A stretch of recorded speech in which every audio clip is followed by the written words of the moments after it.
you ever stop to wonder why people treat you like you don't matter?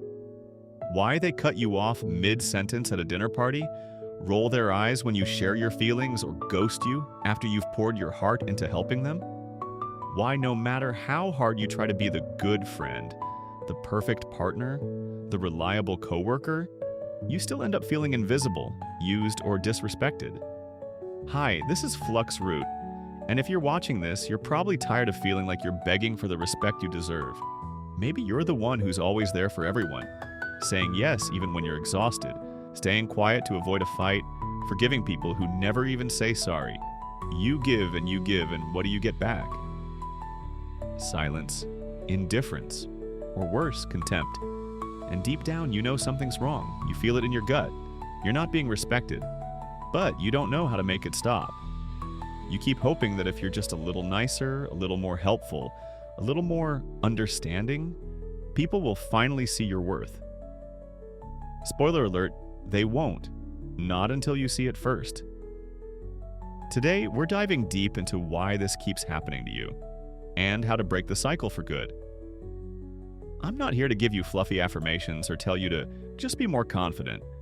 I'm here to show you the raw, uncomfortable truth using the wisdom of Carl Jung, one of the greatest minds in psychology. Jung said something that might hit you like a ton of bricks. The most terrifying thing is to accept oneself completely. And that's exactly why you're stuck. Respecting yourself means facing things you've been avoiding your whole life. And it's scary, but it's also the only way to stop being treated like you're disposable. So if you're ready to take control of your emotional life, to stop tolerating the intolerable, and to finally demand the respect you deserve, stick with me. This video is going to change the way you see yourself, and the way the world sees you. Let's start with a truth bomb. The way people treat you isn't random. It's not because they're jerks or because you're unlucky. It's a reflection of something much closer to home, your own psyche. Jung believed that the external world is a mirror of your unconscious mind. In other words, the disrespect you're getting, the interruptions, the eye rolls, the way people take you for granted, it's not just about them, it's about you. It's about how you see yourself, how you position yourself, and what you've silently agreed to accept. Think about it. When you stay quiet after someone disrespects you, maybe your friend cancels plans last minute for the third time, or your boss takes credit for your idea in a meeting, you're sending a message. You're saying, this is okay. This is how I allow myself to be treated. You might think you're being nice or mature, but what you're really doing is confirming to the world that you don't value yourself. And guess what? People treat you exactly how you show them you're willing to be treated. Let me paint a picture. Imagine you're at a Friendsgiving potluck in a cozy Brooklyn apartment. The table's packed with mashed potatoes, pumpkin pie, and all the fall vibes. You're sharing a story about a tough week at work, but your friend interrupts you to talk about her new boyfriend. Again. Everyone laughs, the conversation moves on, and you're left sitting there, feeling like you don't even exist. You could call it out, say, hey, I wasn't done, but you don't. You've been taught to keep the peace, to not make a fuss, to be the chill one. So you smile, sip your cider, and pretend it's fine. But it's not fine. That moment, it stings. And it's not the first time. It's a pattern. You're the one people interrupt, the one they forget to invite, the one they call when they need a favor, but never when they're throwing a party. Why does this keep happening? Here's where Jung's wisdom comes in. He said, what is not brought to consciousness manifests as fate. That's a gut punch. What if the disrespect you're experiencing isn't just bad luck? What if it's a reflection of the unconscious beliefs you've been carrying since you were a kid?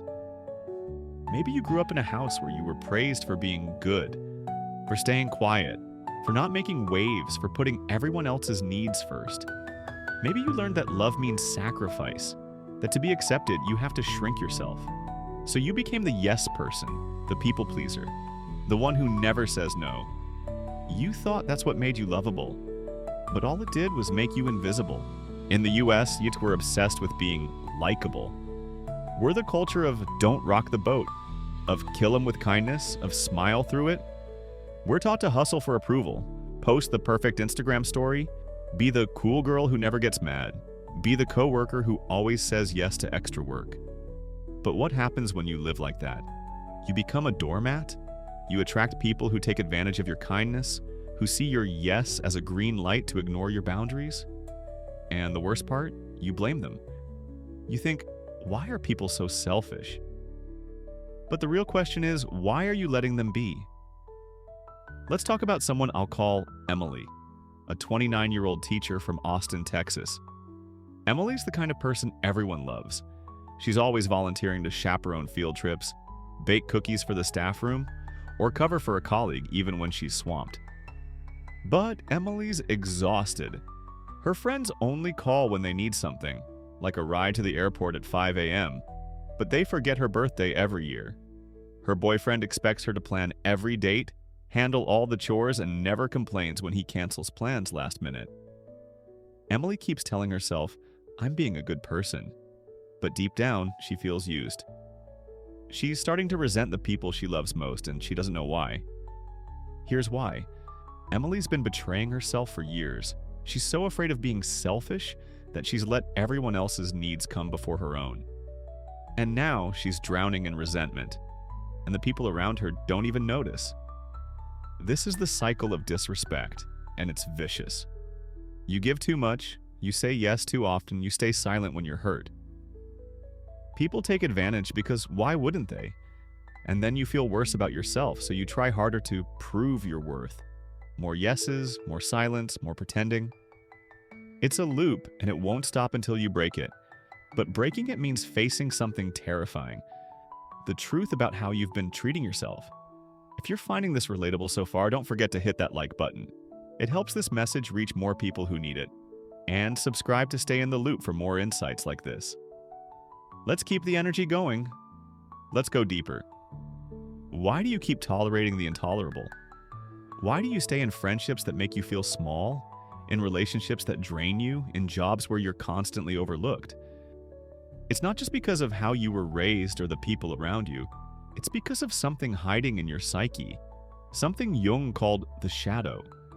Your shadow is the part of you you've repressed, denied, or buried because you learned it was wrong. It's the anger you were told was unladylike, the boundaries you never set because you didn't want to seem difficult, the voice you silenced because you were afraid of being too much. Maybe as a kid you got in trouble for speaking up, so you learned to be quiet.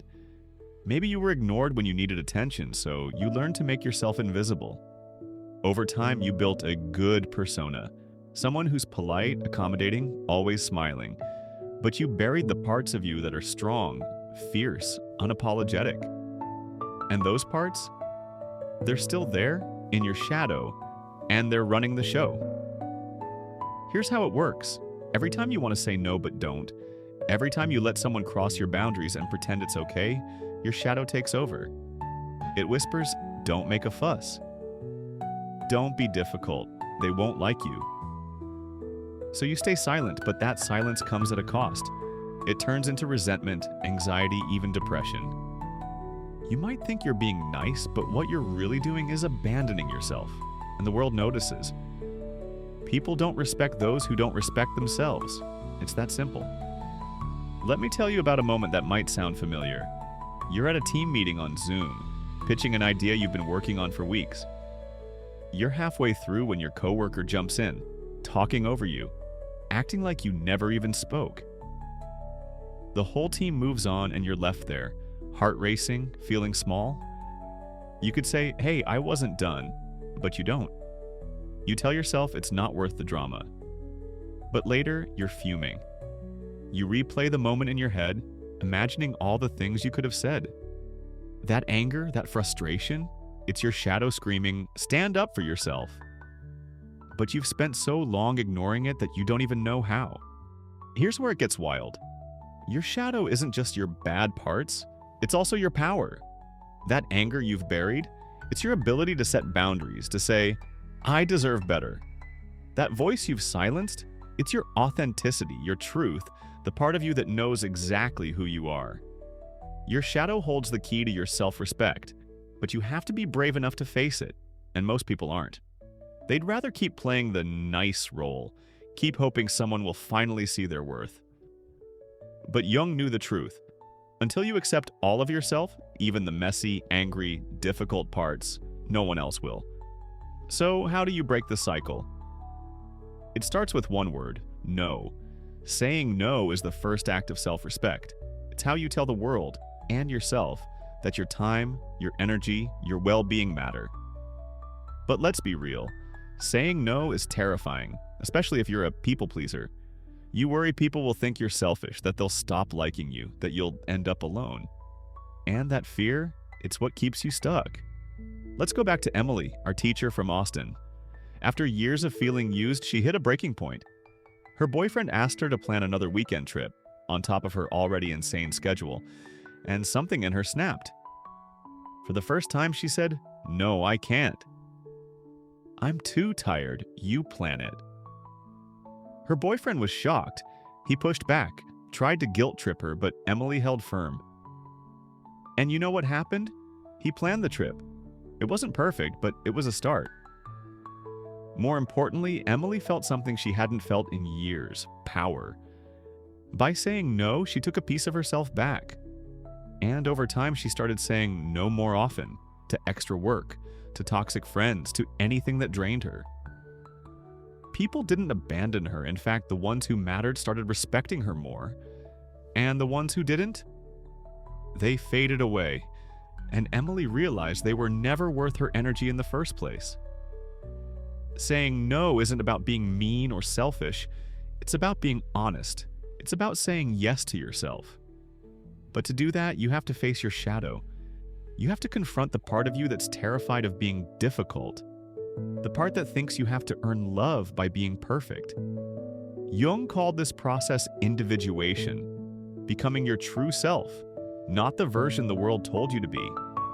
And it starts with small, brave acts of self-respect. Here are 5 practical tools you can start using today to rebuild your self-respect and change how the world treats you. 1. Use discomfort as your guide. When something feels wrong, someone interrupts you, dismisses you, takes you for granted, don't ignore it. Ask yourself, if I truly respected myself, what would I do right now? Maybe it's speaking up, walking away, or setting a boundary. Follow that instinct. 2. Stop over-explaining. You don't need to justify your no with a 10-minute apology. "I can't," or "that doesn't work for me," is enough. When you over-explain, you signal that you're unsure of your worth. Be firm. Be clear. 3. Make yourself a priority. Look at your calendar. Where are you in it? If you're not there, that's a sign you're disrespecting yourself. Block out time for things that fill you up. Reading, walking, journaling. Treat that time like a non-negotiable meeting with your most important client, you. 4. Pause before you react. When someone crosses your boundaries, don't explode or shut down. Take a breath, then respond with clarity. "I don't appreciate that," or "that's not okay with me." You don't need to apologize for having boundaries. 5. Choose your circle wisely. Look at the people around you. Do they lift you up or do they drain you? If someone only calls when they need something, if they make you feel small, it's time to distance yourself. Surround yourself with people who see your worth and let the rest go. Now let's talk about the biggest thing holding you back: the fear of being alone. In the US, we're terrified of loneliness. We'd rather stay in toxic relationships, keep fake friends, or overwork ourselves than face the idea of being on our own. But here's the truth. Until you're okay with being alone, you'll always be at the mercy of other people's approval. You'll keep saying yes to things that hurt you, keep tolerating disrespect, keep shrinking yourself to fit in. Real respect comes from being whole, and being whole means making peace with your own company. It means knowing your worth doesn't depend on who likes you, who invites you, who validates you. When you stop begging for love in the form of obedience, something incredible happens. You start attracting people who respect you naturally. You don't have to demand it, it just happens. Because when you respect yourself, your energy shifts, your posture changes, your voice changes, and the world can't help but notice. Let's wrap this up with a challenge. Right now, think of one person or situation in your life where you're tolerating disrespect. Maybe it's a friend who always flakes, a coworker who talks over you, a family member who dismisses your feelings. This week, take one small step to set a boundary. Say no to something you'd normally say yes to. Speak up where you'd normally stay quiet. It'll feel uncomfortable, maybe even scary. But that discomfort is a sign you're growing. You're taking your power back. If this video hit you, if it made you see yourself in a new way, I want to hear about it. Comment below.